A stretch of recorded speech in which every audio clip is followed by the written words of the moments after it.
Terima kasih bagi audiensi yang akan menyimak video presentasi dari kelompok 6, yang dimana kami akan mempresentasikan setiap chapter dari manajemen maupun kepemimpinan, yang dimana materi ini diempu oleh dosen pengempu yaitu Bapak Riki Rundu Padang, Magister Manajemen. Baik, ada pula beberapa anggota kelompok kami terdiri dari 6 orang berdasarkan jumlah chapternya, yaitu dengan saya sendiri yaitu Ana Agung Muragu Fajar Wicaksana dengan NIM akhir 93, kemudian anggota kedua saya yaitu Kadek Dwi Ayu Lestari dengan NIM akhir 95, dan juga anggota saya yang ketiga Ikomang Rio Sartika Giri dengan NIM akhir 00, dan juga anggota keempat saya yaitu Putu Purnama Dewi dengan NIM akhir 05, dan juga Andrian Yuda Pangestu yang merupakan anggota kelima dengan NIM akhir 12, dan juga anggota terakhir yaitu anggota keenam yaitu Kadek Yudi Krisnantara dengan NIM akhir 17. Adapun beberapa chapter yang akan dijelaskan dalam materi manajemen kepemimpinan, dan di setiap chapternya akan dijelaskan oleh beberapa rekan saya. Dilanjutkan oleh rekan saya yang akan mempresentasikan dari setiap chapter yang akan dijelaskan. Terima kasih. Baik, terima kasih. Di sini saya akan membahas materi chapter 1 yaitu konsep dasar manajemen. Secara sederhana, manajemen itu bisa dibilang sebagai cara kita ngatur segala sesuatu supaya tujuan bisa tercapai dengan efektif dan efisien. Kata manage sendiri artinya mengelola. Jadi manajemen itu merupakan proses untuk merencanakan, mengatur, melaksanakan, dan mengawasi semua kegiatan supaya hasilnya sesuai dengan target yang diinginkan. Kalau dilihat dari karakteristiknya, manajemen ini fokus pada hasil atau tujuan, bisa diterapkan di berbagai bidang, dilakukan secara terus-menerus, dan pastinya melibatkan kerjasama antar orang. Dalam pelaksanaannya ada 6 unsur penting yang biasa disebut 6M, yaitu man, money, material, machine, method, dan market. Semua unsur ini saling berkaitan supaya proses kerja bisa berjalan dengan teratur dan efisien. Selain itu, fungsi utama manajemen ada 4, yaitu planning, organizing, accounting, dan controlling. Planning merupakan tahap untuk menentukan apa yang mau dicapai dan bagaimana caranya. Organizing berarti menyusun siapa yang bertanggung jawab terhadap tugas tertentu. Accounting adalah pelaksanaan dari rencana yang sudah disusun, dan controlling adalah proses pengawasan untuk memastikan semua berjalan sesuai rencana.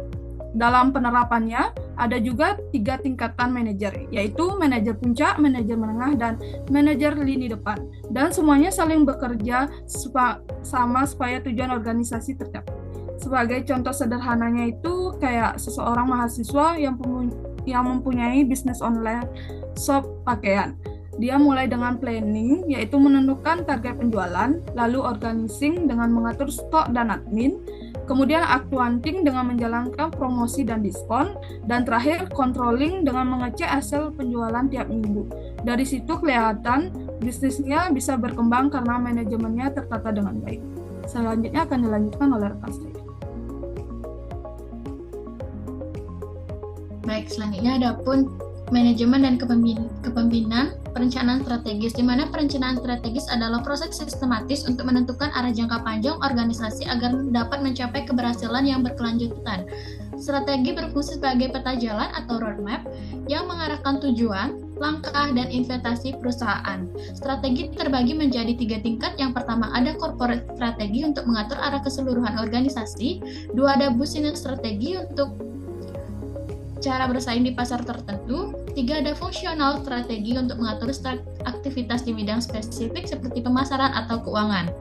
Perencanaan strategis menekankan analisis jangka panjang menggunakan model seperti puzzle analysis, skenario analysis, portfolio analysis atau BCG and McKinsey.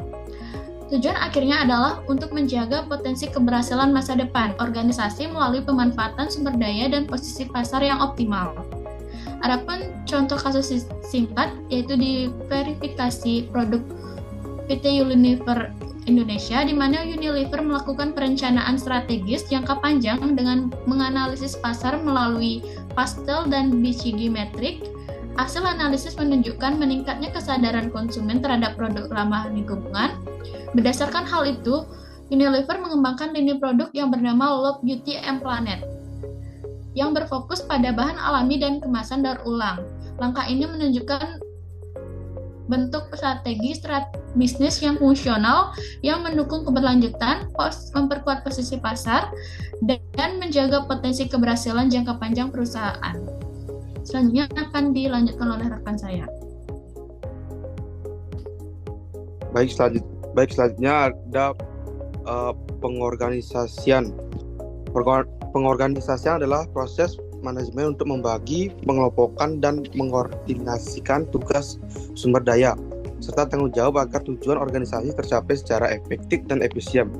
Fungsi utama yang pertama mengaplikasikan sumber daya dan tugas, yang kedua menetapkan struktur dan garis wewenang, dan ketiga menetapkan tenaga kerja yang tepat. Adapun aspek penting, yang pertama departementalisasi, pengelompokan kegiatan sejenis, yang kedua ada pembagian kerja, spesialisasi tugas agar efisien. Yang kedua ada proses, yang pertama merinci pekerjaan, yang kedua membagi beban kerja, yang ketiga menciptakan struktur formal dan jalur komunikasi jelas. Struktur organisasi mengatur hubungan antar bagian, jabatan, dan tanggung jawab. Faktor penentu, strategis, teknologi, karakter anggota, dan ukuran organisasi. Bentuk departementalisasi berdasarkan fungsi, produk, wilayah, atau pelanggan. Kelebihan efisien dan jelas tanggung jawab, dan kelemahan ada potensi konflik dan kurang fleksibel. Contoh kasusnya ada PT Telkom Indonesia melakukan restrukturisasi dari struktur fungsional menjadi divisional agar lebih adaptif terhadap era digital. Hasilnya pengambilan keputusan lebih cepat dan koordinasi lebih efektif dan efisien. Baik, dilanjutkan oleh teman saya. Sekarang saya akan membahas chapter 4, yakni lingkungan manajerial. Mengapa ini penting? Karena tidak ada perusahaan yang dapat mencapai tujuannya tanpa memahami dan beradaptasi dengan lingkungan di sekitarnya. Mari kita mulai dari lingkungan internal.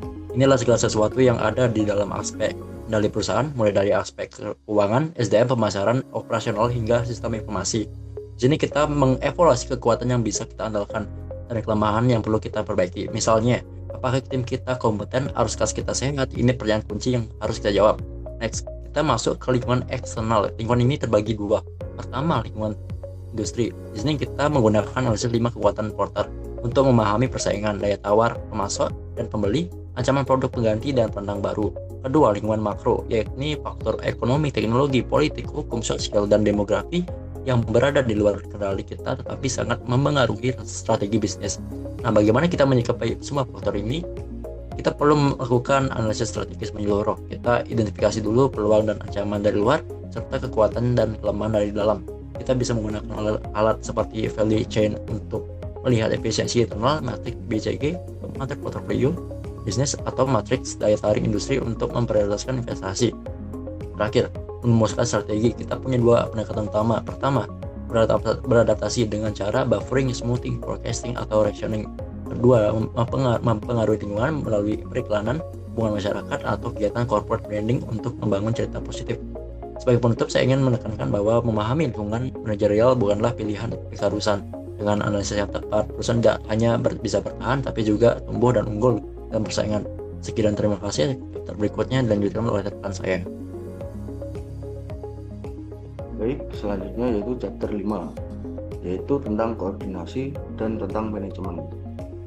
Koordinasi merupakan proses pengintegrasian kegiatan dan tujuan dari berbagai bagian organisasi agar tercapai hasil yang seragam, harmonis, dan efisien. Koordinasi berfungsi untuk menyatukan tindakan seluruh anggota organisasi menuju pencapaian tujuan bersama. Koordinasi memiliki 2 bentuk utama, yaitu yang pertama koordinasi vertikal, yaitu penyatuan kegiatan antara atasan dan bawahan. Yang kedua koordinasi horizontal, yaitu penyatuan kegiatan antar bagian yang setingkat. Sifat koordinasi bersifat dinamis, menyeluruh, dan dilakukan berdasarkan jejak kekuasaan. Agar koordinasi efektif diperlukan kerjasama, komunikasi terbuka, semangat tim, serta rasa saling menghargai antar bagian organisasi. Masalah koordinasi biasanya timbul karena perbedaan tujuan, orientasi waktu, cara kerja, serta tingkat formalitas antar unit organisasi. Selanjutnya yaitu rentang manajemen atau rentang kendali. Adalah kemampuan seseorang manajer dalam mengawasi sejumlah bawahan secara efektif. Rentang yang terlalu luas dapat mengurangi efektivitas pengawasan, sedangkan rentang yang terlalu sempit dapat menghambat optimalisasi peran manajer. Struktur organisasi dengan rentang sempit disebut tall struktur karena memiliki banyak jenjang manajemen. Sebaliknya, struktur dengan rentang luas disebut flat struktur karena memiliki jenjang yang lebih sedikit. Faktor-faktor yang mempengaruhi rentang manajemen antara lain kesamaan fungsi pekerjaan, kedekatan lokasi kerja, tingkat pengawasan dan koordinasi yang dibutuhkan, serta dukungan organisasi yang tersedia. Koordinasi dan rentang manajemen memiliki peranan penting dalam menciptakan efisiensi, kelarasan, serta kelancaran pelaksanaan tugas di dalam suatu organisasi. Baik, chapter selanjutnya dilanjutkan oleh rekan saya.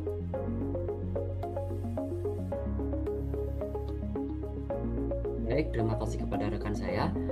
Dilanjutkan dengan chapter terakhir, yaitu chapter 6 mengenai tentang kepemimpinan versus manajer. Selanjutnya, saya akan menjelaskan mengenai tentang dua definisi ini terlebih dahulu. Kepemimpinan adalah kemampuan untuk mempengaruhi serta menginspirasi orang lain agar mau bekerja dengan semangat menuju tujuan bersama di dalam suatu organisasi ataupun di dalam suatu perusahaan. Sedangkan manajemen berperan dalam mengatur dan mengendalikan sumber daya agar semua proses berjalan efektif serta efisien berdasarkan tujuan yang ditargetkan. Nah, di dalam kepemimpinan versus manajemen ini memiliki perbedaan yang sangat berbeda, yaitu terletak pada fokus maupun pendekatannya. Kepemimpinan atau pemimpin berorientasi pada visi dan perubahannya di dalam fokusnya. Sedangkan di dalam pendekatannya, kepemimpinan menciptakan suatu arah, menumbuhkan semangat, dan berani mengambil risiko untuk membawa timnya maju di dalam suatu perusahaan ataupun organisasi. Sementara manajer berfokus pada pelaksanaan, yang dimana pendekatannya memastikan setiap kegiatan berjalan sesuai dengan rencana struktural maupun mengikuti prosedur serta mencapai hasil yang telah ditetapkan. Dengan kata lain, pemimpin menunjukkan atau menciptakan suatu arah kemana tujuan yang akan dicapai, sedangkan manajer memastikan setiap langkah yang dilakukan dalam target yang diinginkan harus sejalan dengan baik dan terukur. Dan dilanjutkan oleh rekan saya yang akan menyampaikan kesimpulan. Kesimpulan dari semua chapter ini adalah manajemen dan kepemimpinan berperan penting dalam mencapai tujuan organisasi. Manajemen berfokus pada perencanaan, perorganisasian, dan pengendalian sumber daya agar pekerjaan berjalan efektif dan efisien. Sementara kepemimpinan menumbuhkan motivasi dan semangat kerja. Keduanya harus berjalan selaras untuk menciptakan organisasi yang terarah, adaptif, dan siap menghadapi berbagai tantangan. Sekian dari saya berikan ke moderator. Terima kasih atas audiensi yang telah memperhatikan segala presentasi yang kami telah jelaskan dalam materi tersebut. Saya juga ada beberapa kata yang ingin disampaikan, bahwasannya dari penjelasan yang kami jelaskan, kami harap adanya suatu semangat kepemimpinan serta manajemen yang senantiasa menuntun kita menuju pertumbuhan dalam kehidupan maupun pekerjaan yang kita inginkan di dalam pembelajaran dan juga perkembangan dari materi manajemen kepemimpinan. Saya ucapkan terima kasih atas perhatiannya dan waktunya.